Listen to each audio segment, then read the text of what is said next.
शुक्लाम्बरधरं विष्णुं शशिवर्णं चतुर्भुजं प्रसन्नवदनं ध्यायेत् सर्वविघ्नोपशान्तये गजाननपद्मार्कं गजाननमहर्निशं अनेकदं तं भक्तानाम् एकदन्तमुपास्महे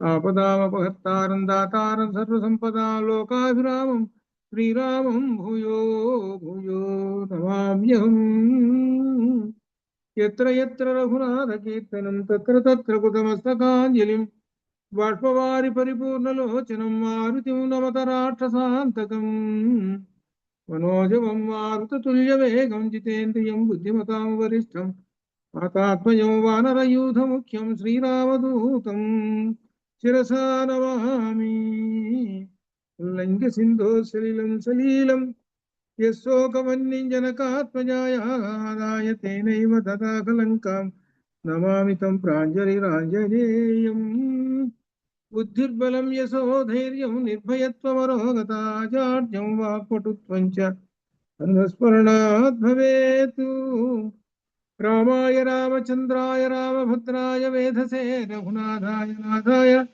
सीताय पतये वन्दे वानरनारसिंहखगराट्कोडाश्ववक्त्रमुचितं त्र्यक्षाक्षिस्फुटिपञ्चवक्त्रं रुचिरं बालार्ककोटिद्युतिं हस्ते शूलकपालमुत्करहलं कौमोदकी भूधरं खट्वाङ्गाङ्कुशपाशपर्वतधरं पीताम्बरं वानरं पूजन्तं राम रामेति मधुरं मधुराक्षरम् आरुह्य कविताशाखां वन्दे वाल्मीकिकोकिलम् वन्दे वाल्मीकिकोकिलम् రామచంద్ర పరబ్రహ్మణే నమః. రామాయణము అద్వైతం అనే విషయం మీద అధ్యయనం చేస్తున్నాము. సుందరకాండలో ఉన్నాము. సుందరకాండలో 11వ సర్గ ఏకాదశి సర్గ ఈ రోజున అధ్యయనం. ఇంతవరకు వచ్చినటువంటిది విశేషం ఏంటనగా హనుమ ఆ లంకలో ఆ రావణాసురుడు యొక్క భవనంలో అంతా అన్వేషణ చేశాడు. ఎక్కడో ఒక చోట అందరిని చూడంగా ఒక ఉత్తమమైన స్త్రీని చూసి మండోదరి అని అనుకున్నాడు. ఈమె మండోదరిని చూసి సీతయ్య అనుకున్నాడు. అనుకొని చాలా సంతోషపడి చాలా సంతోషం పొందాడు, చూశాను కదా అని అంతటితోటి ఆ 10వ సర్గ పూర్తయింది. 11వ సర్గలోకి రాగానే తాను పొరపాటు పడ్డాను అనేటువంటి విషయం తెలుసుకుంటున్నాడు. ఇక్కడ ఒక విశేషం వస్తున్నది. ఇప్పుడు ఏమిటంటే యోగ సాధకుడు ఆజ్ఞాచక్రానికి వచ్చిన తర్వాత పొరపాటు పడతాడు. ఈ పొరపాటు ఏమిటో దీని గురించి దీనిలో ధ్వని గర్భితంగా ఉంటుంది. అది ఇక్కడ విశేషం. అది ఏమిటో దీనిలో ఇక్కడ మనం పరిశీలిద్దాం. 1వ శ్లోకం దీనిలో అవధాయచతాం బుద్ధిం బభూవ అవస్థితస్తదా జగామచ పరాం చింతాం సీతాం ప్రతి మహాకపి. అవధూయచతాం బుద్ధిం, తన బుద్ధిని అవధూయ పోగొట్టుకున్నాడు. ఏమిటయ్యానంటే తొలగించుకున్నాడు. ఏమిటి బుద్ధి ఏం చేసింది అనమాట? ఇప్పుడు పొరపాటు పడ్డది. అనగా మండోదరిని చూసి సీత అని అనుకోవటము, పొరపాటు పడటము ఇది ఇక్కడ. కాబట్టి బుద్ధి ఏం చేస్తుంది అనమాట? అటు సత్తు అసత్తు, మంచి చెడుల విచక్షణ చేస్తుంటుంది. అయితే ఈ సందర్భంలో ఇక్కడ బుద్ధి ఆయనకి ఎక్కడికి పోయింది అని అంటే పొరపాటులో పొరపాటు పడ్డాడు ఈయన. అది ఇక్కడ విశేషమే. ఆ విషయాన్ని ఇక్కడ చెబుతున్నాడు. అరే నేను పొరపాటు పడ్డాను అని అంటున్నాడు, తెలుసుకున్నాడు అనమాట. ఆ తెలుసుకోవటం అనేటువంటి పొరపాటు ఏమిటో 2వ సర్గలో 2వ శ్లోకంలో చెబుతున్నాడు. నరామేణ వియుక్త సా స్వప్తుమర్హతి భామిని. భామిని సీతాదేవి నా రామేణ, రాముడు లేకుండా, పక్కన రాముడు లేకుండా నా స్వప్తం నిద్రపోదు కదా. ఒకటి.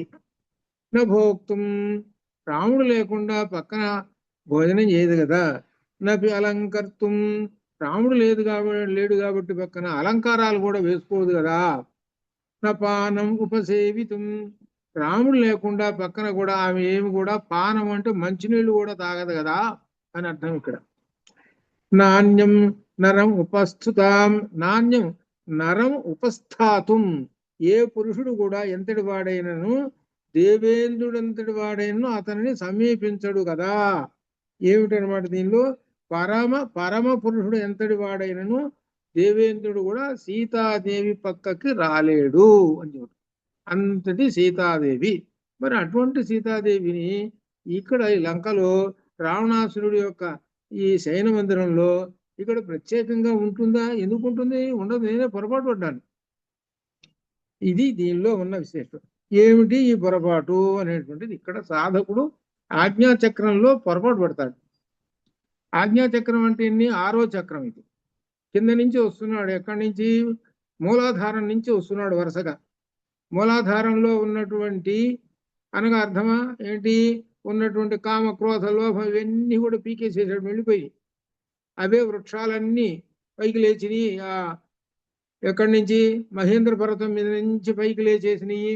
ఆ జంతువులు పెరిగెత్తినాయి అని చెప్పాడే. దాని అర్థం ఏంటి అనమాట? మూలాధారాన్ని జయించాడని అర్థం. అట్లా ఒక్కొక్క చక్రాన్ని వెళుతూ ఉంటుంటే మైనాకుడు వచ్చాడు. మైనాకుడు వస్తే మైనాకుడు ఆహారం పెడితే కాస్త తినవయ్యా అన్నాడు. కాదు వద్దు అన్నాడు. అక్కడ మైనాకుడిని జయించాడు. అనగా అర్థం స్వాధిష్టానాన్ని జయించాడు. అట్లా వరుసగా మధ్యలో వచ్చి సురస్సు వచ్చింది. ఆ సురస్సు వస్తే సురస్సుని జయించాడు. ఆ తర్వాత ఇక లైంగి వచ్చింది. ఎవరైనా సింహికి వచ్చింది, సింహికని జయించాడు. అట్లా వరుసగా జయించుకుంటూ పోయి ఆజ్ఞాచక్రం దగ్గరికి వచ్చేసాడు.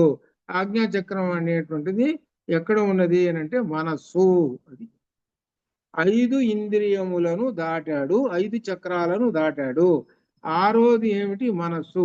ఆ మనస్సు అనేటువంటిది మనం బొట్టు పెట్టుకుంటే గుండ్రంగా అక్కడి ఆజ్ఞాచక్రం. అక్కడికి వచ్చాడు. అది అక్కడ కూర్చున్నాడు ఈయన. అక్కడ కూర్చొని ఈయన పొరపాటు పడ్డాడు. ఇది ఎట్లా ఉంటుందంటే పొరపాటు మనకు బ్రహ్మసూత్ర భాష్యాల్లో 5 రకములైనటువంటి సత్తులు చెప్పాం. బ్రహ్మసూత్ర భాష్యం పుస్తకం ఉన్నటువంటి వాళ్ళు ఒకసారి రిఫర్ చేసుకోండి. మొట్టమొదటి 5 సత్తులు అర్థం అయితేనే కానీ బ్రహ్మసూత్రాలు అర్థం కాదు. దానిలో మొట్టమొదటి వ్యావహారిక సత్తు అనేటువంటిది ఒకటి ఉన్నది. అదేమిటి అని అంటే సర్పరజ్జు భ్రాంతి. అది పామును చూసి తాడు అనుకున్నాడు. తర్వాత జ్ఞానం కలిగింది. అరే పొరపాటు పడ్డానే అని అనుకున్నాడు. అరే నిజంగా ఇది తాడేనే అని అనుకున్నాడు. మరి అంత క్రితం పాము ఏమైపోయింది? తన భ్రమ. ఎప్పుడు భ్రమ తొలగిపోయింది? అది ఇప్పుడు పాయింట్. అది భ్రమ ఎప్పుడు తొలగిపోయింది? చీకట్లో ఉన్నంతసేపు పాముని అక్కడ కూర్చున్నాడు. చీకటి అయిపోయింది, సూర్యుడు వచ్చేసాడు, వెలుగు వచ్చింది. వెలుగు వచ్చేటప్పటికి అక్కడ నిజం కనపడదు. నిజం ఏం కనపడదు? తాడు కనపడదు. ఆ తాడు కనపడేటప్పటికి అరే తాడేనే అని అనుకున్నాడు. ఇప్పుడు సత్యం కనపడదు. ఇది నిజం తెలిసింది.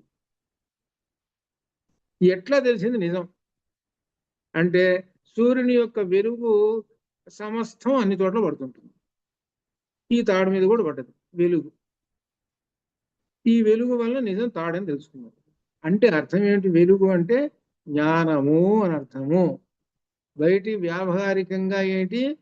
సూర్యకాంతి పడ్డదనుకో, పగలు ఏదో తాళ్ళు బజార్లో ఉన్నాయనుకో, ఎవడు ఆ తాళ్ళు రా అని అనుకుంటారు. సూర్యకాంతి ఉంది కదా, అరే అక్కడ తాడు ఇక్కడ తాడు ఉంది అని అనుకుంటారు.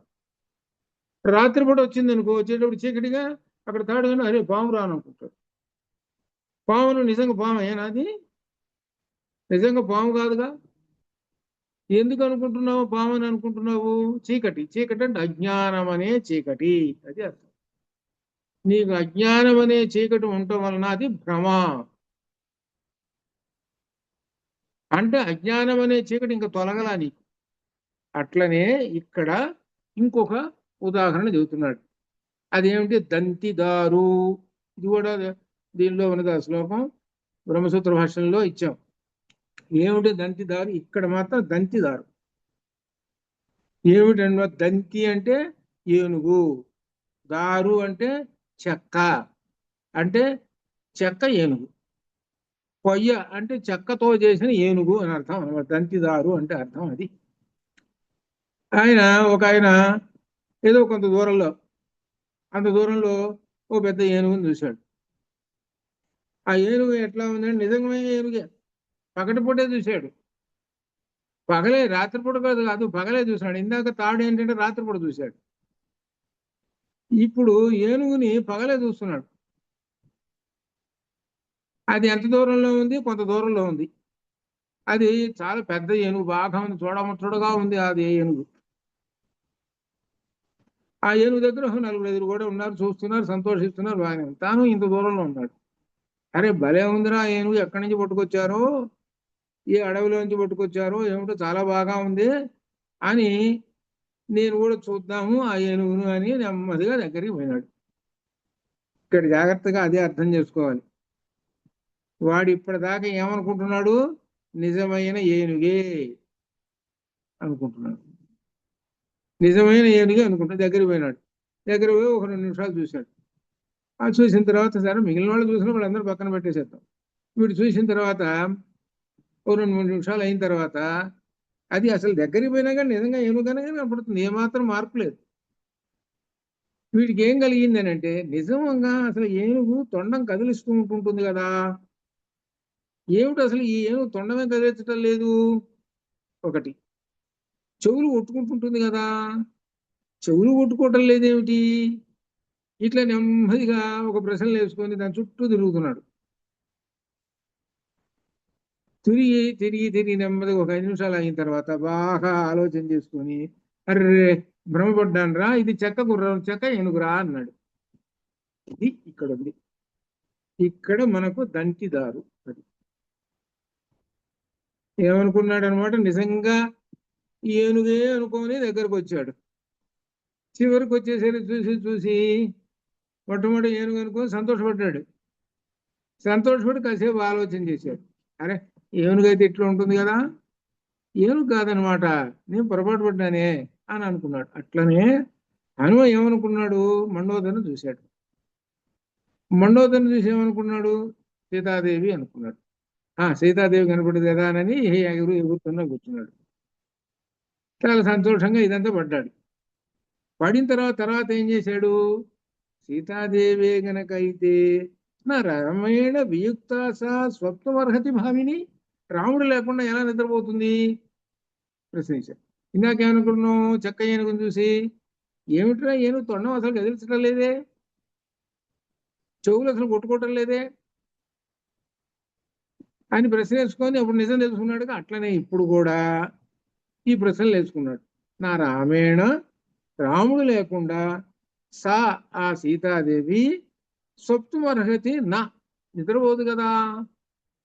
నేను ఎట్ట పొరపాటుపడ్డానబ్బా, నా భోక్తం నా అలంకర్తం, రాముడు లేకుండా తినదు, అలంకారాలు వేసుకోవద్దు, ఏమి లేదు, ఎంత పొరపాటు పడ్డానరా నేను, కాబట్టి ఏమి సీత కాదు.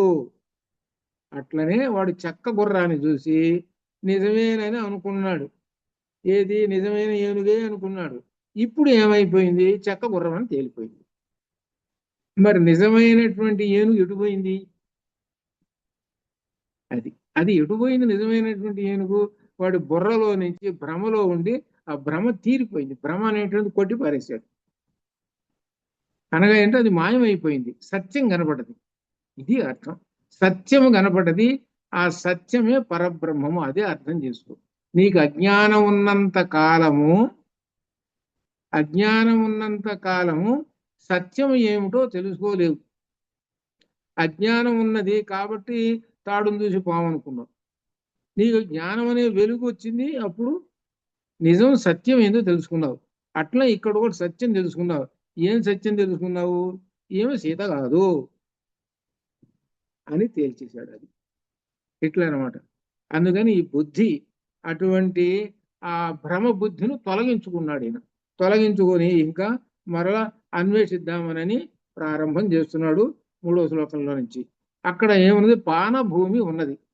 పానభూమి అని అంటే మద్య మాంసములు సేవించేటువంటి భూమి. అదొక ప్రత్యేకంగా అదొక శాల. అక్కడ వెతుకుతున్నాడు ఈయన. అంటే ఏమిటి? ఏది కనపడుతుంటే అది వెతుకుంటూ పోతూనే ఉన్నాడు. ఇది ఈయన చేస్తున్న పని. నహి రామ సమ కశ్చిత్ విద్యతే త్రిదశేష్వపి అన్యేయమితి నిశ్చిత్య పానభూమౌ చచారసః పానభూమౌ హరిశ్రేష్ఠ సీతా సందర్శనోత్సుక. రామునితో సమానమైనటువంటి వాళ్ళు ఎవరు లేరు కదా, ఈమె సీత కాదని నిర్ణయించుకున్నాడు. ఇక అక్కడి నుంచి పానభూమి యందు హనుమ ప్రవేశించాడు. పానభూమి అంటే మధ్య మాంసములు సేవించేటువంటి ఒక ఒక భవనం ప్రత్యేకంగా. ఇక అక్కడ రావణ స్త్రీలు ఉన్నారు, ఎలా ఉన్నారో చూడండి. ఈ పానభూమిలో క్రీడితేన పరా క్లాంత గీతేన జతధాపరా నృత్యేన చ పరా క్లాంత పాన విప్రహతాస్తథా. చాగా ఆ పానభూమిలో పానం సేవించి, మద్యం సేవించి, పాటలు పాడి అలసిపోయి పడుకొని మత్తుతోడు పడుకొని ఉన్నారు. ఇక వాళ్ళు అక్కడ మొరజేషు మృదంగేషు పీఠికాసు సంస్థితా తథా ఆస్తరణ ముఖ్యేషు సంవిష్టాస అపరా స్త్రియ. కొందరు మృదంగాలు, ఈ మృజాలు ఇవన్నీ కూడా పీటలు అనుకుని దాని మీద పడుకొని నిద్రపోతూ ఉన్నారు. అంగనానా సహస్రేణ భూషితేన విభూషణై రూప సల్లాపశీలేన యుక్త గీతార్థ భాషిణ. ఆ వనభూమిలో ఉన్న వేల కొద్ది స్త్రీలు వివిధ అలంకారాలు ధరించి ఉన్నారు. సౌందర్య విషయాలను గురించి ముచ్చటించుకుంటున్నారు. అంటే వారి సౌందర్య విషయం అంటే ఆ విధంగా మాట్లాడుకున్నారు రాత్రిపూట. ఇవన్నీ పక్కన వింటూనే ఉన్నాడు ఈయన. వారు పాడిన పాటల్లోని అర్థం చర్చించుకుంటున్నారు.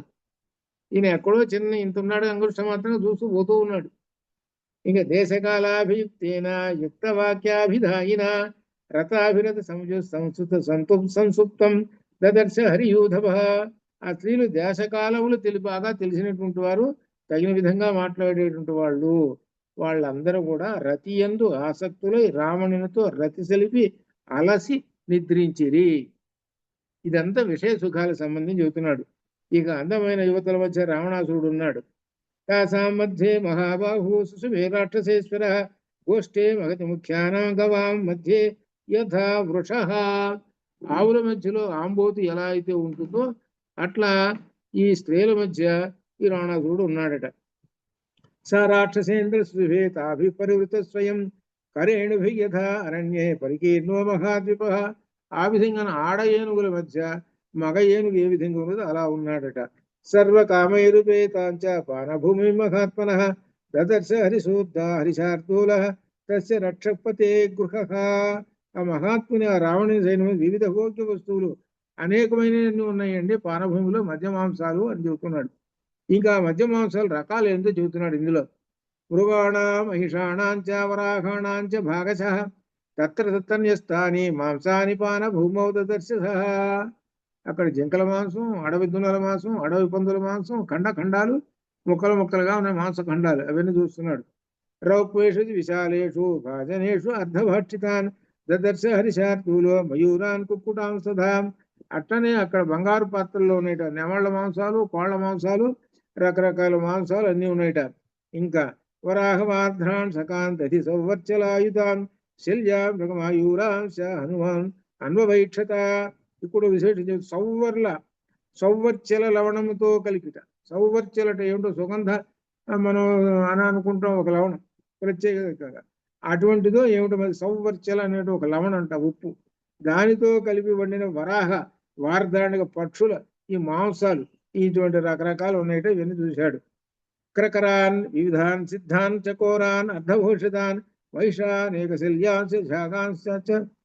కొక్కెర పక్షులు, చకోర పక్షులు, మహిషములు, మత్స్యములు, మేకల మాంసాలు, సగం తినగా మిగిలిన మాంసఖండాలు ముక్కలు అనేకంగా ఉన్నాయి చూస్తున్నాడు.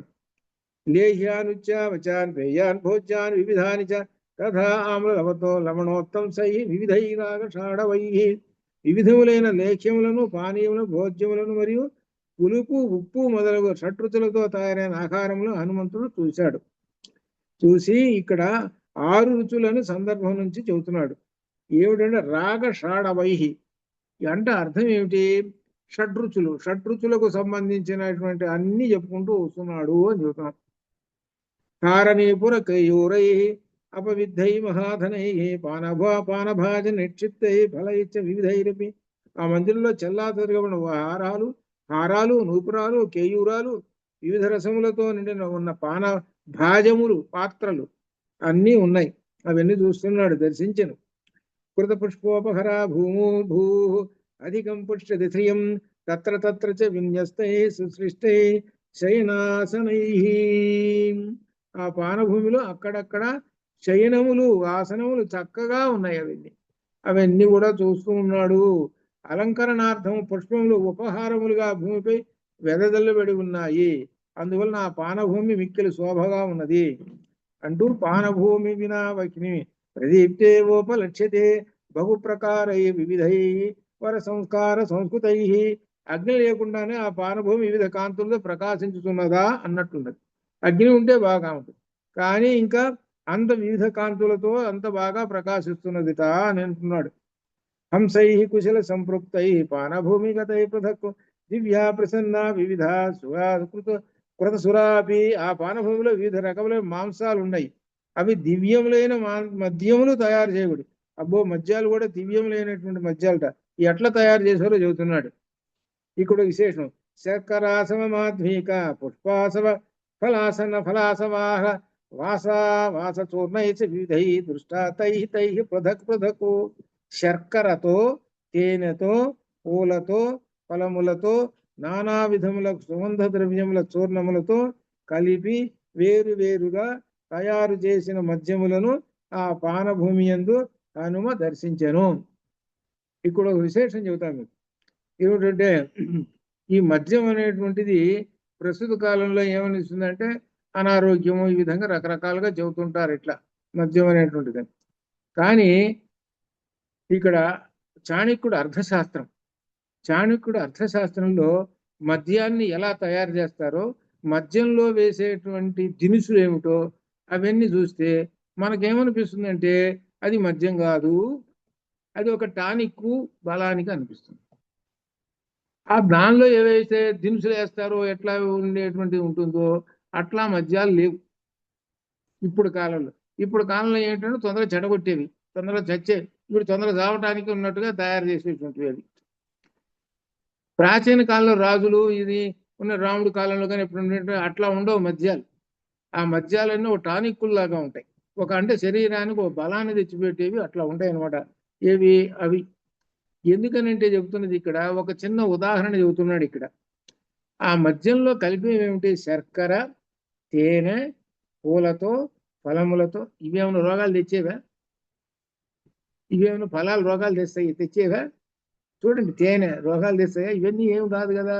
ఇది అటువంటివి మద్యాలు, అది దీనిలో ప్రత్యేకంగా చెబుతున్నాడు. అది అందుకనే మనకు అమ్మవారి చేతిలో 4 చేతుల్లో చషకం, అమ్మవారి చేతిలో ఒక పాత్ర ఉంటుంది, మధ్య పాత్ర, అది అర్థం. అంతేగాని ఇప్పుడున్నటువంటి ఎక్స్లు ఉన్నాయి చూసా, బజార్లో అమ్మేటువంటి మధ్య తాగి తందనాలు దొక్కుతుంటారే, ఆ మద్యం కాదు. సరేగా అందరూ ఉండేది ఈ మద్యం కావాలనుకుంటుంటారు వీళ్ళందరూ, అది వేరు. సరే, అటువంటి మద్యాలు ఆ పానభూమిలో ఉన్నాయి అని చెబుతున్నారు. సంతతా సుశుభే భూమి మాల్యేశ్చ బహు సంస్థితై హిరణ్మయైశ్చ వివిధై భాజనై స్ఫాటికైరపి. బహువిధములైన పూలమాలతో ఆ పానభూమి ఉన్నది, మరియు బంగారు పాత్రలతో వివిధముల స్ఫటిక పాత్రలతో ఉన్నది. జాంబూనదమయైశ్చ అన్యై కరకైరభి సంవృత రాజతేషు చ కుంభేషు జాంబూనదమయేషు చ. ఆ పానభూమిలో బంగారంతో నిర్మితమైన పెద్ద చిన్న పాత్రలతో మరియు వెండి బంగారాలతో నిర్మితమైన కుంభములైన మేలైన మద్యాలు కూడా ఉన్నాయి. పానశ్రేష్టం తదా భూరి కపిస్తత్ర దదర్శ సహ అపశ్యత్ శాత కుంభాని సీధో మణిమయాని చ. మణులను పొదిగిన పాత్రలు అనేకాలు ఉన్నాయి. మద్యములు, సీధో అంటే మద్యం ఇక్కడ, మరియు బంగారు పాత్రలు నిండిన మద్యాలు, అన్ని బంగారు పాత్రలు, వెండి పాత్రలు, దానిలో బాగా మద్యాలను ఫుల్గా నిండి ఉన్నాయి అని చెబుతున్నాడు పూర్తిగా. తర్వాత రాజతాని చ పూర్ణాని భాజనాని మహాకపి కశ్చితర్థావశేషాన్ని క్వచిత్ పీతాని సర్వశ. కొన్ని చోట్ల వెండి పాత్రలో పూర్తిగా నిండిన మద్యములను, కొన్ని చోట్ల పూర్తిగా త్రాగబడిన ఖాళీ పాత్రలు హనుమ చూచాడు. కచ్చిన్నైవ క్వచిన్నైవ ప్రపీతాని పానాని సదర్శ క్వచిత్ భక్ష్యాంశ వివిధాన్ క్వచిత్ పానాని భాగశ క్వచిత్ అన్నావశేషాన్ని పశ్యన్య ఏవ విచచార. కొన్ని చోట్ల మద్యములను ఎవరు త్రాగలేదు, అలానే ఉన్నాయి. కొన్ని చోట్ల తాగారు, సగం తాగారు, సగం వదిలేశారు. ఇట్లా రకరకములుగా ఉన్నాయి ఆ మద్య పాత్రలని చూస్తూ ఉన్నాడు. క్వచిత్ ప్రభిన్నై కరకై క్వచిదాలో ఆలోళితై ఘటై క్వచిత్ పృక్తమాల్యాని జలాని చ ఫలాని చ. కొన్ని చోట్ల వివిధ పాత్రలు పగిలి ఉండేది, కొన్ని చోట్ల ఘటములు, కొన్ని చోట్ల పుష్పమాలు. కరకై, ఇక్కడ కరకై అని ఒక పదం వేశాడు. ఇక్కడ కరకై అని అంటే అర్థం ఏంటంటే మధ్య పాత్రని కరకై, కరక అని అంటారు. మధ్య పాత్రని కరక అంటారు. అది కూడా ఎట్లా అంటే ఒక కొలత ప్రమాణంగా ఉంటుంది అది, అదే అనమాట. దాన్నే చషక అనే విధంగా కూడా అంటారు అనమాట అది ఆ పాత్రలు. సేనాన్యే అత్ర నారీణ శుభ్రాణి బహుధా పునః పరస్పరం సమాశిష్య కాశ్చిత్ సుప్త వరాంగనాః. ఆ పానభూమిలో యువతుల సైన్యములు అనేక ఆకారములతో ఉన్నారు, అనేక ఆకారములు శుభ్రంగా ఉన్నారు. వాటిలో సుందరీమణులు పరస్పరం ఆలింగనం చేసుకొని నిద్రించి ఉన్నారు. కాశ్చిచ్చ వస్త్రమన్యస్యాః స్వపంథ్యాః పరిధాయ చ ఆకృత్య చ అబలా సుప్త నిద్రాబల పరాజిత. నిద్రమత్తులో ఉన్న కొందరు స్త్రీల వస్త్రాలను ప్రక్కనున్న స్త్రీలు లాక్కొని కప్పుకొని నిద్రపోతున్నట్టు, వాళ్ళ చీరలు వీళ్ళు లాక్కొని వీళ్ళు నిద్రపోతున్నట్టు, వాళ్ళ చీరలు వాళ్ళు లాక్కొని నిద్రపోతున్నట్టు. అంటే ఒళ్ళు తెలియకుండా అటువంటి నిద్రపోతున్నారు అని చెబుతున్నాడు. ఇది తాసాం ఉచ్ఛ్వాస తేన వస్త్రం మాల్యం చ గాత్రయం నాత్యర్థం స్పందతే చిత్రం ప్రాప్య మండ నివానిలం. ఆ యువతల ఉచ్ఛ్వాస నిశ్వాసలకు వారి శరీరంపై గల వస్త్రములు పుష్పమాలలు పిల్లవాయువులకు కదిలినట్టుగా మెల్లగా అందంగా కలుగుతున్నాయి. అనగా అర్థం ఏంటి? వాళ్ళు ఉచ్ఛ్వాస నిశ్వాసలకి ఆ గాలి వదిలినప్పుడు ఆ గాలి వేగాన్ని కదులుతూ ఉన్నాయి అని చెబుతున్నాడు. చందనస్య శీతస్య సీధో మధురస్య చ వివిధస్య చ మాల్యస్య ధూపస్య వివిధస్య చ. ఆ పానభూమిలో చల్లని గంధాలు, తేనె మద్యాలు, సువాసనలిచ్చు పూలమాలలు మరియు ధూపాలు అనేకం ఉన్నాయి. బహుధా మారుతత్ర గంధం వివిధం ఉద్వహన్ రసానాం చందనానాం చ ధూపానాం చైవ ముచితః. వాయువు అనేక విధములుగా అతడున్న చందనములు, ధూపములు, సుగంధాలను సర్వత్రా వ్యాపింపజేస్తున్నది. ప్రభవౌసరభి గంధో విమానే పుష్పకేతదా శ్యామానద శ్యామావదాత శ్యామౌవవాత శ్యామావదాతస్తత్రాన్యాః కాశ్చిత్ కృష్ణ వరాంగనాః. ఆ పానభూమి నుండి వెలువడు సుగంధ పరిమళ వాయువులు పుష్పక విమానం అంతటా వ్యాపిస్తూ ఉన్నాయి. కొందరు యువతలు నలుపు తెలుపు కలిపిన చామన ఛాయ. శ్యామావదాత తత్రాన్యాః. శ్యామవర్ణం అంటే చామన ఛాయ అని అర్థం. ప్రస్తుతకాలంలో అటు ఎరుపు కాదు నలుపు కాదు, మధ్యస్థమైన అన్నమాట అది. మరి కొందరు యువతులు నల్లని వర్ణాలతోటి ఉన్నారు. అంటే రకరకాల చామన ఛాయ, ఎర్రగా చామన ఛాయ రకరకాల యువతులు కనబడుతూ ఉన్నారు. కాశ్చిత్ కాంచన వర్ణాంజ ప్రమద రాక్షసాలయే తాసాం నిద్రావశాత్వాచ్చ మదనేన విమూర్ఛితం. ఆ రావణుని అంతఃపురంలో కొందరు యువతులు బంగారు వర్ణం కలవారు, మరికొందరు రతికేళి శరీరం నిద్రలో ఉన్నారు. ఏదైతే అందరూ ఒక మాట చెప్పుకోవాలంటే అందరూ కూడా శుభ్ర మద్యపానాలు బాగా సేవించి నిద్రపోతున్నారని. పద్మినీనా ప్రసుప్తానా రూపమాసీద్యధైవహి ఏం సర్వమశేషేణ రావణాంతఃపురం కపిః దదర్శ సుమహాతేజ స దదర్శ జానకి నా దదర్శ జానకి నా దదర్శ జానకి. ఇంతమందిని చూస్తున్నాడు కానీ నా దదర్శ జానకి, జానకిని మాత్రము ఆయన నా దదర్శ చూడలేదు. ఇంతమందిలో వెతుకుతూ పోతున్నాడు, ఎక్కడన్నా కనబడుతుందేమో అని అనుకోని. కానీ ఇక్కడ కూడా ఒక పొరపాటు ఏమిటంటే ఇట్లా పోతూ ఉన్నాడు అనమాట. పోతూ ఉంటుంటే ముందు పోతూ ఉంటుంటే చూస్తూ పోతున్నాడు అని అర్థం. అంతే. వీటిల్లో ఎందుకు ఉంటుంది? ఉండదు. వీటిలో ఎందుకు మద్యపానాలు ఎందుకు ఉంటుందో? ఉండదు. కానీ వెళుతున్నాడు, మరి దాటిపోవాలిగా, మరి అందుకో దాటిపోతున్నాడు. ఇళ్ళని దాటిపోతున్నాడు. దాటిపోతుంటే కనబడుతుంది. ఇవన్నీ విశేషాలు కనబడుతున్నాయి. దీన్ని బట్టి ఏమనుకోవాలి అని అంటే రావణాసురుడు అతి లేవులు చేస్తుడు అని తెలుసుకోవడం కోసం మనకు చెబుతున్నాడు. అది హనుమ రావణ అంతఃపురంలో వెతకటంలో ధర్మలోపం ఉన్నదా అని ఒక ప్రశ్న వేస్తున్నాడు. ఈ స్త్రీలను వెతుకుతున్నాడు కదా, వీళ్ళందరూ మద్యపానం సేవించినటువంటి వాళ్ళు, నీకెందుకయ్యా, ఎందుకు వాళ్ళని గురించి వెతుకుతున్నావు? నువ్వు ఎతకాల్సింది ఏమిటి, నువ్వు చేయాల్సింది ఏమిటి అనే ప్రశ్న వస్తుంది. దానికి సమాధానం ఇక్కడ చెబుతున్నాడు 37లో. నిరీక్షమాణస్య తదాతాః శ్రేయస మహాకవి జగామ మహతీం శంకాం ధర్మసాధ్వ సశంకితః. ఇక్కడ నిద్రించిన రావణ స్త్రీలను దర్శించడం వల్ల ధర్మరూపం ఉన్నదా అనే సందేహం. హనుమంతుడు చాలా విచారపడ్డాడు. ఏమిటి ధర్మకార్యం ఉండటం వల్ల నేను అసలు ధర్మకార్యంలో ఉన్నాను కదా. ఏమిటి ధర్మకార్యం అంటే సీతాన్వేషణ. సీతాన్వేషణలో ఉన్నాను కాబట్టి నా బుద్ధి అంతా ఎక్కడ ఉన్నది? సీతాన్వేషణలోనే ఉన్నది. కాబట్టి నాకు అధర్మము రాదు. నా దృష్టి అంతా అక్కడ ఉన్నది. అది పరదారావరోధస్య ప్రసుప్తస్య నిరీక్షణం ఇదం ఖలు మమ అత్యర్థం ధర్మలోపం కరిష్యతి. నిద్రించుచున్నట్టు వీళ్ళందరినీ కూడా చూశాను. వీళ్ళందరూ పరభార్యలు, రావణాసురుడి భార్యలు. పరభార్యలను చూడటం, నిద్రిస్తున్న పరభార్యను చూడటం అధర్మము అనేటువంటి ఒక సిద్ధాంతం చెబుతున్నాడు. కాబట్టి అధర్మం కదా ఆయన చూసేది ఏంటంటే ఇక్కడ ధర్మ సూక్ష్మం చెబుతున్నాడు. ఏమిటంటే ధర్మ సూక్ష్మము? నేను జానకిని వెతకటం అనేటువంటి ధర్మం కాదంటే ఆ మీదనే ఉన్నాను, ఆలస్యంతో ఉన్నాను కాబట్టి నాకు పాపం రాదు. ఎవరికి పాపం వస్తుంది అని అంటే కావాలని చూసేవాళ్ళు, అది అర్థం.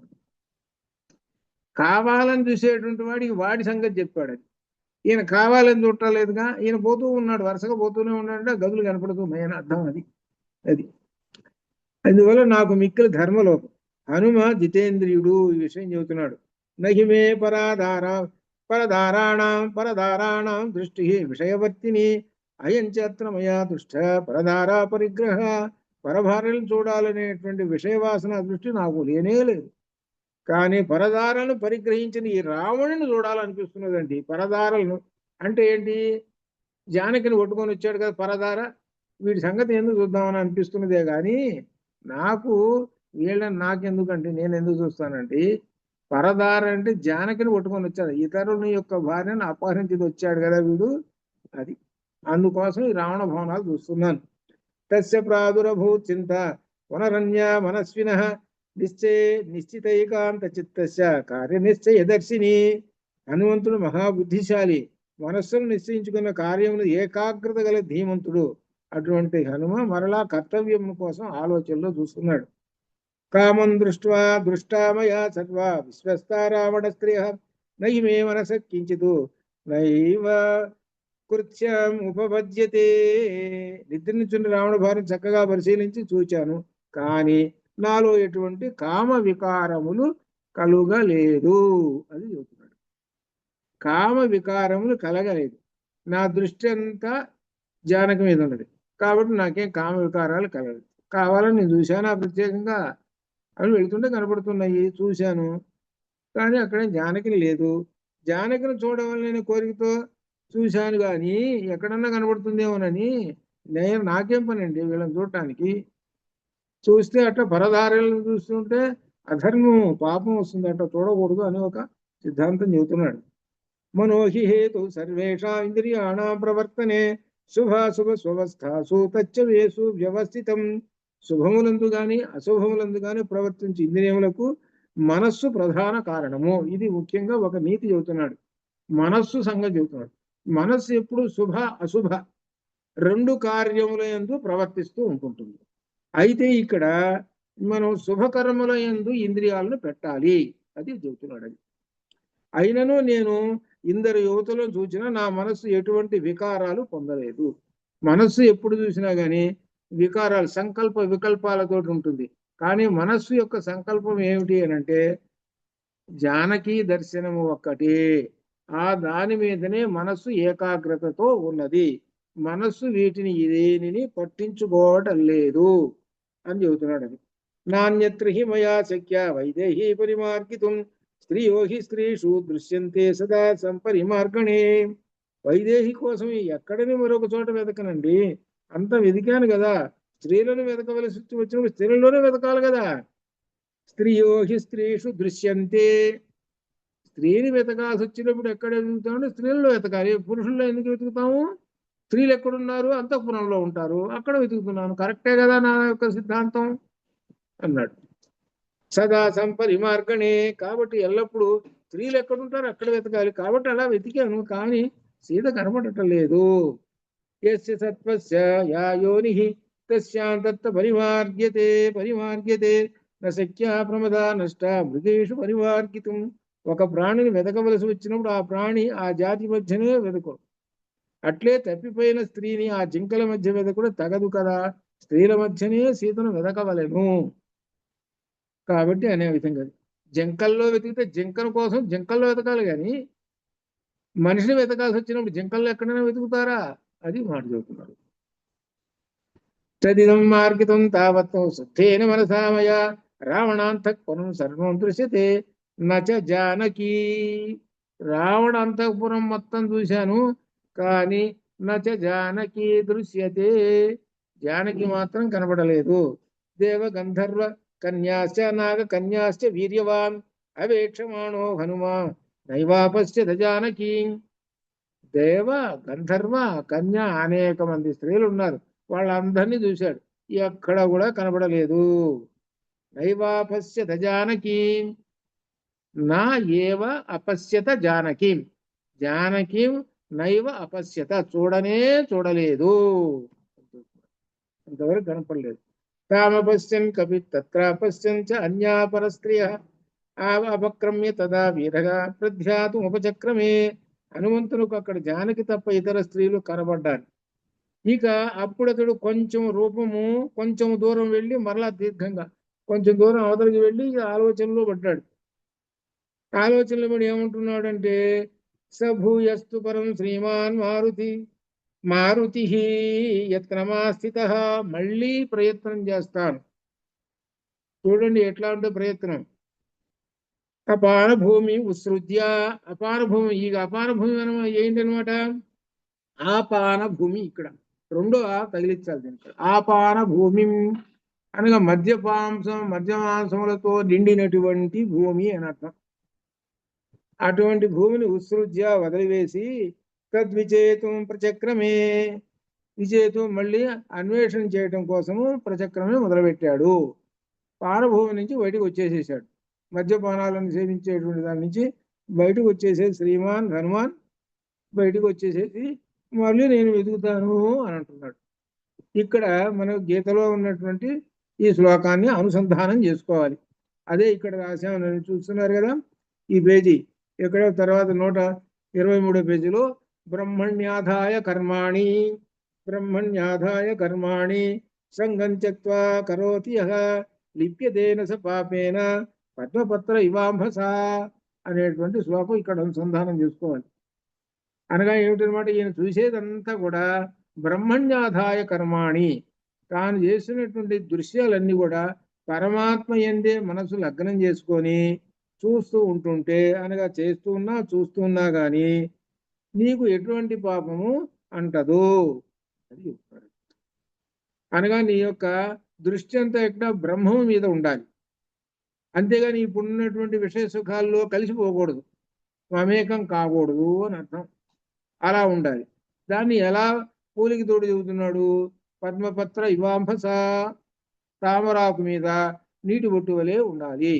తామరాకుకి నీటి బొట్టుకి ఏంటి అంటే అలా ఉంటుంది, దొరుకుతుంది, సంగతి దాగిపోతుంది. దానిలో మమేకం కాదు. అది ఉన్నంతసేపు ఉంటుంది, బయటకు పోతుంది. దానికి సేమ్ సంబంధం లేదు. తామరాకు మీద అదే ఒక కాగితం మీద నీటి బొట్టేసామనుకో శుభ్రంగా పీల్చుకుంటుంది. అదే ఒక గుడ్డ మీద ఒక నీటి బొట్టేసామని శుభ్రంగా పీల్చుకుంటుంది. కానీ తామరాకు మీద ఇది నది. కాబట్టి తామరాకు మీద నీటి బొట్టు వలె ఉండాలండి, అంతేగాని అది స్థిరంగా చెప్పుకోకూడదు అని చెబుతున్నాడు. ఈ కర్మలన్నీ కూడా ఏమిటనంటే చేస్తూనే ఉండాలి, కానీ నీ యొక్క దృష్టి బ్రహ్మణ్యాధాయ, బ్రహ్మమునందే నీ యొక్క దృష్టి ఉండాలి అని మన గీత చెప్పింది. దాని ప్రకారంగానే హనుమ దర్శనం చేసుకున్నాడు. అట్లా అనమాట. చేసుకొని ఇక్కడ 12వ సర్గలోకి వస్తున్నాడు. సీత కనపడలేదు. కనపడైపోయేటప్పటికి ఇక ఈయన పరిస్థితి ఏమిటో చెబుతున్నాడు. ఏమిటంటే దీనిలో 1వ శ్లోకం అనగా 12వ సర్గలో 1. దీనిలో సతస్య మధ్యే భువనస్య మారుతి కథాగృహం చిత్రగృహాన్ నిశాగృహాన్ జగామ సీతాం ప్రతిదర్శనోత్సుకో నచైవతాం పశ్యతి చారు దర్శనాం. ఆ జానకి దర్శించవలే ఉత్సాహంతో రావణ భవన మధ్యము లతాగృహాలని, చిత్రశాలను, రాత్రి విహారములకు అనుకూల మందిరాలను మళ్ళీ వెతికాడు. కానీ ఎక్కడా కనపడలేదు. నచైవ తాం చారు దర్శనం, ఎక్కడా కనపడలేదు. సంచింతయామాస తతో మహాకవి ప్రియామపశ్య రఘునందనస్య తాం ధ్రువం హి సీతాం రియతే యథా నమే విచిన్వతో దర్శనమేతి మైథిలి. ఆ రామపత్ని కనపడబోడితే ఎంత వెతికినా కనపడలేదు అని ఇక్కడ అనుకుంటున్నాడు. తప్పక మరణించి ఏయుండును ధ్రువం హి సీత మ్రియతే. మ్రియతే అంటే మరణించుట. ఓహో, అసలు మరణించే ఉంటుందండి, లేకపోతే ఎందుకు కనపడదు అని అనుకుంటున్నాడు. ఇట్లా రకరకాలుగా ఊహలు చేస్తున్నాడు. చూడండి. ధ్రువం హి సీత మ్రియతే యథా నమే విచిన్వతో దర్శనమేతి మైథిలి. ఇది మరణించింది, లేకపోతే నాకు కనపడేదే కదా అనుకుంటున్నాడు. ఎన్ని రకాలుగా ఆలోచన చేస్తున్నాడు చూడండి. అంటే ఇప్పటిదాకా అమ్మవారు కనపడలేదు అంటే అర్థం ఏంటంటే అనుగ్రహం రాలేదు. ఈయన ఏమనుకుంటున్నాడు? మరణించి ఉంటుంది. ఎందుకంటే ఈ విధంగా భక్తులు ఉంటుంటారు. ఏంటి పరమాత్మ యందు భక్తి ఎట్లా ఉండాలో చూపిస్తున్నాడు. కొంతమంది ఏంటంటే రకరకాలుగా నాకు ఆ పరమాత్మ నన్ను అనుగ్రహించలేదు కొంతమంది అనుకుంటుంటారు. ఎవడోటో ఒక ఆయనట రైలుకు పోవాలని వస్తున్నట్టు కారు వేసుకొని వస్తుంటే మధ్యలో కారు చెడిపోయింది. కారు చెడిపోయేసరికి కారు ఆగిపోయేటప్పటికి ఏందో ఆగిపోయిందని చూసుకున్నట్ట. అది చూడ డ్రైవర్ ఎందుకు చూసి ఏదో నట్టు లూజ్ ఉంది ఏదో కాస్త చూసి ఒక 5 నిమిషాలు అదంతా బాగు చేసుకొని శుభ్రంగా అంతా పెట్టేసేసుకొని రైట్ బాగుందండి కారు అన్నాడు. సరే పరా స్టేషన్కి పోయినట్ట. స్టేషన్కి పోయేటప్పటికి ఎంత స్టేషన్ దగ్గర పోయినాడు, ఆ కారు అక్కడ అయింది. ఇక రైలు బుర్ర బురికెత్తుకుంది, పోయింది రైలు. అరే రోజు దేవుణ్ణి పూజ చేస్తున్నాను, ఒక్క నిమిషం ముందు వచ్చి ఉంటే రైలు ఎక్కేవాడిని కదా. కాబట్టి నేను చేసిన పూజలు ఎందుకు పనికి రాలేదు, ఇవన్నీ ఎందుకు పనికి రాలేదు. కాబట్టి ఆ భగవంతుడు పూజ చేసి దండగ. ఇక రకరకాల ఆలోచనలు చేసుకుంటున్నాడు. చూస్తున్నాడు ఎట్ట కూర్చున్నాడు, అలా కూర్చున్నాడు. ఇంకా స్టేషన్లో అట్లా కూర్చున్నాడు. ఒక గంట సేపు అయింది. మళ్ళీ తర్వాత రైలు రావాలిగా. అప్పుడు ఒక అనౌన్స్మెంట్ వచ్చింది, అయ్యా ఇప్పుడో వెళ్ళినటువంటి రైలు అది దూకింది, దేనిలో నుంచి నదిలోకి దూకింది అని చెప్పారు. 120 మంది తెచ్చారు అని వచ్చింది. అమ్మయ్య దేవుని రక్షించాడు బాబోయ్. అంటే ఈ కారు జడగొట్టింది ఆయనేనమాట. నిజంగా కారులో ఏమైనా పోయి ఏం పోలా, ఏదో వాడు డ్రైవర్ చూసి ఆ నట్టు ఏదో కాస్త అట్టట్టు బిగించి రైట్ అండి అన్నాడు. వీడిని ఆపాలి, వీడిని ఆపకుండా ఉంటే వీడిపోయి దూకి ఆ నదిలో తెస్తాడు. వీడు ఇంతకాలం భక్తుడు వీడు నాకు, కాబట్టి నువ్వు ఏ విధంగా వీడిని రక్షించాలి. అప్పుడు అనుకున్నాడు, నమస్కారం చేశాడు. అమ్మా నువ్వు రక్షించావు, లేకపోతే అయిపోయి ఉండేవాడిని. ఈ కారు కాస్త పోతే పోయింది, కారు పోతే పోయిందండి, నేను బతుకున్నాను కదా. అంటే అర్థం ఏంటనమాట, దీనిలో ఆ వెనక ఆ భక్తుడికి ఏమన్నా ఇటువంటి జరిగితే నిరాశ నిస్పృహలు పనికిరావు అని చెప్పటం. అది ఇది దీని వెనకమాల ఏదో ఉండుంటుంది అనేటువంటిది అనుకోవాలి, అది గ్రహించాలి. అది అట్లా అనమాట. అందుకని అనమాట. కాబట్టి ఈయన ఏం పొరపాటు పడుతున్నాడు, నాకు కనపడలేదు కాబట్టి చనిపోయి ఉంటుంది. ఈ పొరపాట్లు చెబుతున్నాడు. ఎందుకని ఈ విధంగా పొరపాట్లు పడతారేమో, ఇక్కడ హనుమ పొరపాటు పడుతున్నాడు, మీరు కూడా పొరపాటు పడకండి అని చెప్పటం. అది అని చెప్పటం. సా రాక్షసానా ప్రవరేణ జానకి సుశీల సంరక్షణ తత్పరా సతి అనేన నూనం ప్రతిదుష్ట కర్మణ కథా భవేదార్య పథే పరే స్థిత. ఇది మంచి శ్లోకం. ఇక్కడ జానకీదేవి స్వశీలను రక్షించుకుంటూ తత్పరురాలు. ఏమిటి ఇక్కడ దీనిలో స్వశీల సంరక్షణ తత్పరా. మీకు ఈ మాటలు కంఠస్థం రావాలి, ఇవి ధారణ చేయాలి. జానకీదేవిని గురించి చెప్పండి, సీతాదేవిని గురించి చెప్పండి, సుందరకాండ ప్రకారంగా. అంటే సీతాదేవి అది ఇది ఊరికే గ్యాస్ కొట్టడం కాదు. ఇక్కడ ఏంటి చెప్తున్నది, సుందరకాండ పరంగా అడుగుతున్నారు ప్రశ్న. ఏమిటంటే ఒకటి స్వశీల సంరక్షణ తత్పరా. అది స్వశీల, తన యొక్క శీలమును రక్షించుకొనుటలో తత్పరురాలు. తన శీలమును ఎల్లప్పుడూ రక్షించుకునేటువంటి వాటిలో నిమగ్నమై ఉన్నటువంటి మహాపతివ్రత. అది అర్థం. ఇది ఒక దీర్ఘ సమాసమైన పదం. స్వశీల సంరక్షణ తత్పరా సతి అనేన నూనం ప్రతిదుష్ట కర్మణ హతా భవేదార్య పదే పరే స్థిత. ధర్మ మార్గమును అనుసరించినటువంటి పతివ్రతమైన సీత ఈ దుష్ట రాక్షస రాజు రావడం తప్పక సంహరించే ఉంటాడు. హతా భవేదార్య పదే పరే స్థిత. ఈ రావణుడు చంపించుంటాడండి అని అనుకుంటున్నాడు ఈయన. పొరపాట్లు పడి ఆ విధంగా ఆలోచన నాకు కనపడటం లేదు కాబట్టి ఈ విధంగా అయి ఉండవచ్చును అని పరిపర విధాలుగా ఆలోచన చేస్తుంటుంది కదా మరి ఆ మనస్సు. అలా అనుకుంటున్నాడు.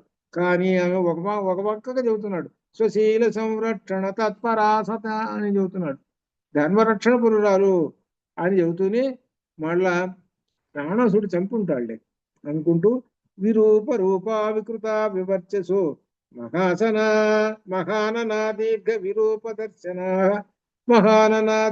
విరూప దర్శన సమీక్ష రాక్షసయో రాజయోషితో భయాద్వినష్ట జనకేశ్వరాత్మజ. రావణుని స్త్రీలు వికారమైన రూపం కలవారు కొంతమంది ఉన్నారు. వాళ్ళందరూ భయపెట్టేటువంటి వాళ్ళు ఒక డిపార్ట్మెంట్ ఉంది ప్రత్యేకంగా.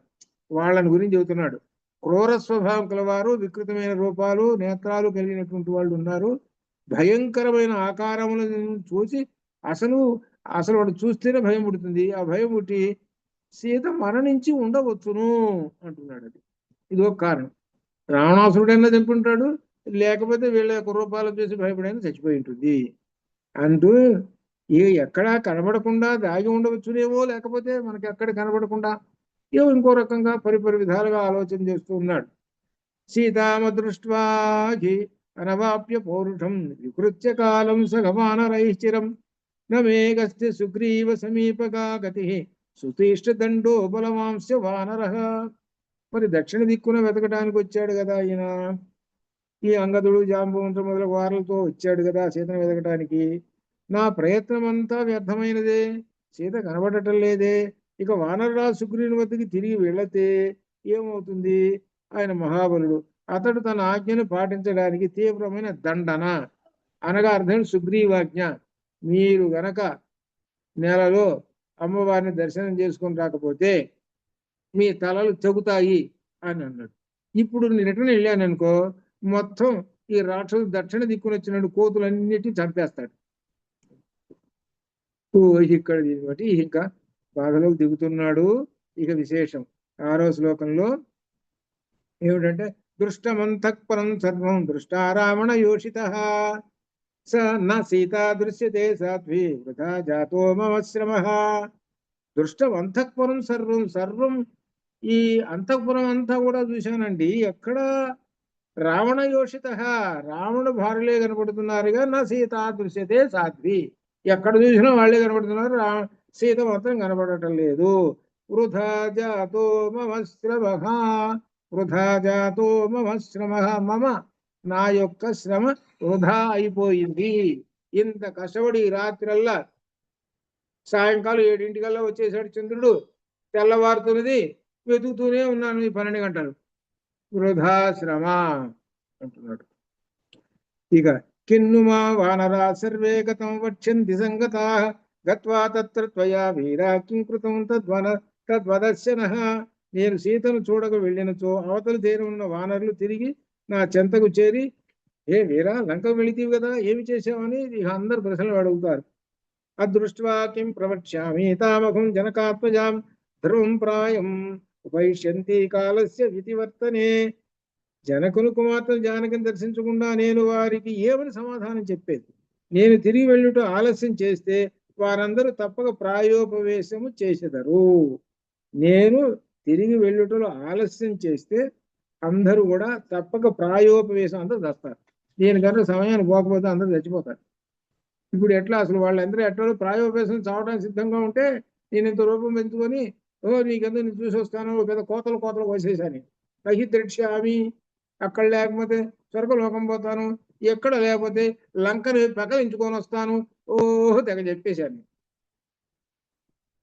దాంతో వీళ్ళందరూ భయం పోయింది. ఇప్పుడు నా పరిస్థితి ఏంటి అది చెబుతున్నాడు. కిం వామక్షతి వృద్ధశ్చ జాంబవాన్ అంగదశ్చన గతం పారం సముద్రస్య వానరస్య సమాగత. నేను సముద్రం దాటి అవతల తీరానికి చేరగానే ముందు జాంబవంతుడు వస్తాడు నా దగ్గరికి, ఆయన ఆ తర్వాత అంగదుడు వస్తాడు. వీళ్ళందరూ కూడా నన్ను ప్రశ్నిస్తారు, సీతను చూసావా అంటారు. ఆ తర్వాత లంకలో రాక్షసులు ఎట్టున్నారు, ఈ విధంగా 10 ప్రశ్నలు గుప్పించి పారేస్తారు నా మీద. ఏం సమాధానం చెప్పేది? ఇప్పుడు చెబుతున్నాడు 10వ శ్లోకంలో ఒక నీతి చెబుతున్నాడు 10లో. అనిర్వేద స్త్రియో మూలం అనిర్వేద పరం సుఖం భూయస్తత్ర విచేష్యామి నా యత్ర విచయ కృతః. ఇక్కడ అందరూ నేర్చుకోవాల్సింది. ఎందుకంటే ఒక కార్యాన్ని ప్రారంభించేటప్పుడు విఘ్నాలు చాలా వస్తాయి, ఫలితం తొందరగా రాదు, కానీ మనకి నిరుత్సాహం కలుగుతుంటుంది. ఆ నిరుత్సాహం కలుగుతుంది కాబట్టి వెనక్కి పోతూ ఉంటుంటారు, నిరుత్సాహం. అదే విషయం చెబుతున్నాడు. అనిర్వేద అంటే ఉత్సాహము, శ్రియో మూలం, ఉత్సాహం అనేటువంటిది మనకు అభివృద్ధికి మూలం అండి. అది అనిర్వేద పరం సుఖం, ఉత్సాహం అనేటువంటి సుఖాన్ని ఇస్తుంటుందండి. కాబట్టి భూయ మరలా తత్ర విచేష్యామి, ఇదిగో ఇక్కడ ఈ రావణాంతపురంలోనే ఇక్కడ మరలా వెతుకుతా. నా యత్ర విచయ కృతః, ఇంకనూ వెతకవలసి ఇంకేమైనా ఉంటే ఇంకా వెతుకుతా, ఇంకా ఇంకా వెతుకుతా. అంతేగాని నేను నా ప్రయత్నం నుంచి మానుకోను, ఉత్సాహంగా ఉంటాను అని చెప్పాడు. ఎందుకంటే ఇది ఎలా ఉంటారు ఇటువంటి వాళ్ళు ఎవరన్నా ఏమంటారంటే వీళ్ళు ధీరులు అంటారు. ధీరులు అంటారు. ఆ ధీరులు ఏం చేస్తుంటారంటే కార్యం పూర్తయ్యేదాకా ఎన్ని విఘ్నాలు వచ్చినా నిరుత్సాహాలు వచ్చినా పట్టించుకోరు. చివరికి ఫలితం పూర్తయ్యేదాకా ఉంటారు. వాళ్ళని ధీరహ అంటారు. అది అనమాట. అది అని ఇంకా ఈ 11లో అదే విషయం చెబుతున్నాడు. అనిర్వేదో హి సతం సర్వార్థేషు ప్రవర్తక కరోతి సఫలం జంతో కర్మ యత్తత్ కరోతి సహ. అనిర్వేదమే మానవుని సర్వకార్యం ప్రవర్తింపజేసే అభ్యుద మార్గం. అనిర్వేదం అంటే ఉత్సాహం, నిర్వేదము అంటే నిరుత్సాహం. దానికి వ్యతిరేకం ఆ చేర్చండి, అనిర్వేదము. అది అన్నమాట. అనగా ఉత్సాహము. అభ్యుద మార్గం నిరంతరము నడిపిస్తూ ఉంటుంది. మానవుని కార్యము సఫలం చేయునది అనిర్వేదము, అనగా ఉత్సాహము. ఎప్పుడు ఉత్సాహంగా ఉండాలండి. నిర్వేదం నిరుత్సాహంగా ఉంటావేమిటి, అంత దిగులుగా ఉంటావేమిటి? ఉత్సాహంగా ఉండాలి పని. ఎందుకనే నేను చెబుతున్నాను అనమాట. విద్యార్థులకు కానీ ఎవరికి కానీ నేర్పాల్సి వచ్చినప్పుడు, ముఖ్యంగా విద్యార్థులకి, అయ్యా నిరుత్సాహం పనికి రాదు, ఉత్సాహంగా ఉండాలి. ఏవైనా మార్కులు తక్కువ వచ్చినాయి కానీ దిగులుగా ఉండవాకు, ఉత్సాహంగా ఉండు, ప్రయత్నం చేయి, ప్రయత్నం చేయి, అట్లా ఉండాలి, అలా చెప్పాలి. అంతేగాని ఇంకా వాళ్ళకి నిరుత్సాహపడేటట్టు అది కాదు ఇది కాదు ఏది కాదు అని చెబితే అప్పుడు ఏమవుతుంది, ఇంకా నిరుత్సాహపడిపోతారు. అట్లా ఉండకూడదు, ముందుకు సాగుతూ ఉండాలి అనేటువంటిది. ఏంటంటే నిరుత్సాహం అనేటువంటి అందరికీ వస్తుందయా కొన్ని సందర్భాల్లో, దాన్ని వదిలేసేసి ఉత్సాహంలో ఉండాలి అని చెప్తున్నారు. అది తస్మాద నిర్వేద కృతం యత్నం చ ఇష్టేహం ఉత్తమం భూయస్తావత్ విచేష్యామి దేశాన్ రావణ పాలితాన్. ఆ కారణం చేత నేను నిర్వేదం చెందక దృఢ ప్రయత్నం చేస్తాను. రావణ పాలిత ప్రదేశములన్నింటినీ మరలా మొత్తం ఎక్కడెక్కడ కేవలం అంతఃపురం వెతికాను, ఇంకా ఎక్కడెక్కడ అవి కూడా వెతుకుతా అని అంటున్నాడు. అంటే అర్థం ఏంటి? గట్టి పట్టుదల వచ్చేసింది. అపానాశాలా విజిత తథా పుష్పగృహాణి చ చిత్రశాల విజిత భూయ క్రీడా గృహాణి చ. ఇంకా పానశాలను పూర్తిగా వెతికాను. ఇంకా ఆ విధంగా పుష్పగృహాలను, చిత్రశాలను, క్రీడా గృహములను కూడా అన్నిటిని కూడా చూశా. ఇంకా ఏమైనా ఉన్నాయో నేను చూస్తా. నిష్కుటాంతర నిరుధ్యాశ్చ విమానాన్ని చ సర్వశ ఇది సంచించ భూయోపి విచేతు ఉపచక్రమే. ఉద్యానవనాలు, అందరి వీధులు, భవనాలు అన్ని వైపుల నుండి పూర్తిగా అన్ని చూశా. ఆయనను మరలా అన్వేషించును. ఈ విధంగా హను ఆలోచించి మరలా సీతా అన్వేషణకు మరలా ప్రారంభంలోకి దిగాడు అనమాట. ఈ దిగి ఇంకా ఈయన చెబుతున్నాడు. భూమి గృహం శైత్య గృహాన్ గృహకారపి ఉత్పతన్ నిపతన్ శాపి తిష్టన్ గచ్చన్ పునః పునః అపావృణ్వచ్చ ద్వారాణి కవాటాని అవఘాటయన్ ప్రవిశన్ నిష్పతం శాపి ప్రపతం నుత్పతన్నపి సర్వమపి అవకాశం స విచచార మహాకవి చతురంగళమాత్రోపి నావకాశ దశ విద్యతే రావణాంతఃపురే తస్మిన్ యం కపి స జగామ సహ. చైతన్య గృహాలు అంటే దేవాలయాలు, ఇవన్నీ కూడా అన్నిటిని కూడా వెతికాడు. గృహాలు వెతికాడు, ఎత్తైన ప్రదేశాలు అన్నిటి కూడా వెతికి లోని ప్రవేశించి చూచి బయటికి వచ్చి మళ్ళీ వెతికి అంత వెతికి ఆ రావణాంతపురమున మారుతి వెదకని స్థలమే లేదు. 4 అంగుళముల ప్రదేశము కూడా వదలకుండా వెదకెను, అనగా సమస్తము వెదకెను. చతురంగుళ పర్యంతం. బెత్త అట్లా అర్థం ఏంటి? బెత్తడు అని అంటారే మనం, అట్లా అని. చతురంగుళ అనగా ఆయన వెతకని ప్రదేశం లేదు, మొత్తం వెతికాను అనుకుంటున్నాడు. ఇక్కడే ఉన్నది విశేషం. అందుకనే పరమాత్మని వెతకటం దీనిలో ఏమనుకుంటాడంటే, తను పరమాత్మ వెతకడం నేను బాగా వెతికాను కదా అని అనుకుంటున్నాడు. కానీ ఒకటి మిగిలిపోయిందని సంగతి తెలియదు. ఇక్కడే ఉన్నది అసలు ఉన్నట్టు ఎందుకు చెబుతున్నాడంటే, ఆ రోజు హనుమ అట్లా చూశాడంటే మనకి చెబుతున్నాడు. ఒరే చాలా ఉందిరా ఇంకా వెతకాల్సింది, అసలుది వదిలేసి వెనుకలు నిలుతుందో, అసలుది వదిలేసి అంటే ఏమిటి? అమ్మవారి ఎక్కడ ఉన్నదో ఆ ప్రాంతం వదిలేసేసి మిగిలినవన్నీ వెతుకుతున్నావు అని అర్థం. అమ్మవారి ఎక్కడుందో సంగతి తర్వాత వస్తుంది, అప్పుడు అనుకుంటాడు, ఊరి ఇంత వెతికాను కానీ అమ్మవారు ఇక్కడ ఉంటుంది సంగతి తెలియదురా. ఇది ఇక్కడ విశేషం. అందువల్ల ఏంటంటే అందరికీ చెప్పేది ఏమిటంటే నువ్వు ఏదో కొద్దో గొప్ప భక్తితో అది చేస్తున్నా ఇది చేస్తున్నా అది ఇది అనుకుంటాను. పొరపాటు చాలా పొరపాటు పడుతున్నావు. నీకు తెలియని విషయాలు చాలా ఉన్నాయిరా. కాబట్టి సుందరకాండ పట్టుకో. అమ్మవారిని వెతకటం అంటే అనగా అమ్మవారిని కానీ అయ్యవారిని వెతకటం అంటే అంత తేలికేం కాదు. జాగ్రత్త, ఇది ఈ విషయం. దీన్ని హనుమని గురించి తెలుసుకో అని చెబుతున్నాడు ఇక్కడ. ప్రాకారాంతర రథ్యాశ్చ వేదికాశ్చ ఏ వేదికాశ్చైత్య సంశ్రయా దీర్ఘికా పుష్కరిణిశ్చ సర్వం తేన అవలోకితం. 4 వీధులు కలిసి ఉన్న కోడళ్లను, మహావృక్షాల వేదికలను, దిగుడు బావులను, సరస్సులను అన్నిటినీ వెతికాడు. రాక్షస్యో వివిధాకారో విరూపా వికృతాస్తథా దృష్టా హనుమత తత్ర నతు సా జనకాత్మజ. వివిధ రూపములు గలవారు, వికృత రూపములు గలవారు ఆ రాక్షస్త్రీలు అక్కడ కనబడ్డారు. కానీ జానకి మాత్రం కనబడలేదు. రూపేణ అప్రతిమా లోకే వరా వివిధ విద్యాధర స్త్రీ దృష్ట హనుమత తత్ర నతు రాఘవ నందిని. రాఘవుని యొక్క భార్య మాత్రం కనబడలేదండి. విద్యాధర స్త్రీలు అనేక మంది కనబడ్డారు. నాగకన్యా వరారోహగా పూర్ణ చింతన నిభాననా దృష్ట హనుమత తత్ర నతు సీతా సుమధ్యమ. నాగకన్యలు ఇట్లా ఆ విధంగా చాలా మంది కనబడ్డారు, సీత కనబడలేదు. ప్రమధ్య రాక్షసేంద్రేణ నాగకన్యా బలాధృతా దృష్టా హనుమత తత్ర సా జనక నందిని. రావణుని నాగులను జయించి, రావణాసురుడు నాగులను కూడా జయించి తీసుకొచ్చిన నాగకన్యలు ఉన్నారు. వాళ్ళని చూశాను, ఎక్కడ కనపడలేదు. సగ అపశ్యంత మహాబాహు పశ్యంశాన్య వరస్త్రియ విషసాద ధీమాన్ హనుమాన్ మారుతాత్మజ. ఆ వాయుపుత్రుడు హనుమ ఇంకను అక్కడ ఎందరో అందమైన స్త్రీలను చూశాడు. కానీ నైవాపశ్యతి జానకి, జానకిని చూడలేదు. ఇక ఇప్పుడు చింత. ఉద్యోగం వానరేంద్రాణం ప్రమన్ సాగరస్య చ వ్యర్థం వీక్ష నిరసుత చింతాం పునరుపాగమత్. ఇక చింతలో విడిపోయినాడు. తాను చేసిన సముద్ర లింఘనం అంతా కూడా సముద్రం దాటి వచ్చాడు, ఎంతో కష్టపడి, అంతా వ్యర్థమైపోయిందే అని హనుమ అనుకుంటున్నాడు. అవతీర్య విమానాచ్చ హనుమాన్ మారుతాత్మజ చింత ఉపజగామ అధ శోకోపహత చేతసః. ఇక్కడ ఎండ్ అయిపోయింది. ఇక అన్వేషణ పూర్తయిపోయింది. దేనిలో పడ్డాడు? క్రిందకి దిగి, ఆ పుష్ప విమానం నుండి క్రిందకి దిగి మిక్కిలి కలత చెందిన మనస్సు కలవాడై శోకముతో దీర్ఘాలోచనలో పడిపోయినాడు. కళ్ళమ్మటే నీళ్లు వస్తున్నాయి. ఇది ఇక వెతకడం అనేది అయిపోయింది. ఇక ఏడుపుతోటి, ఇక దుఃఖం, ఈ దుఃఖంతో మొదలు పెట్టేశాడు.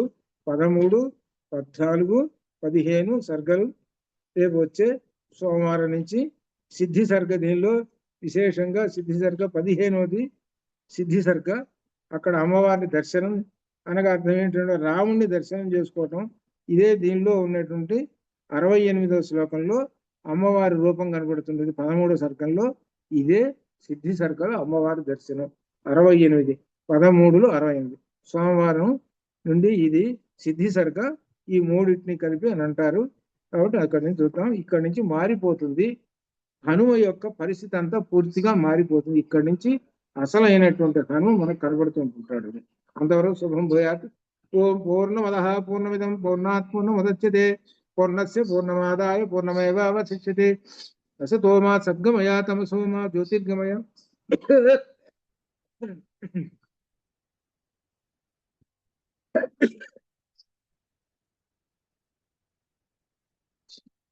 చంద్రిక ఎక్కడుంది?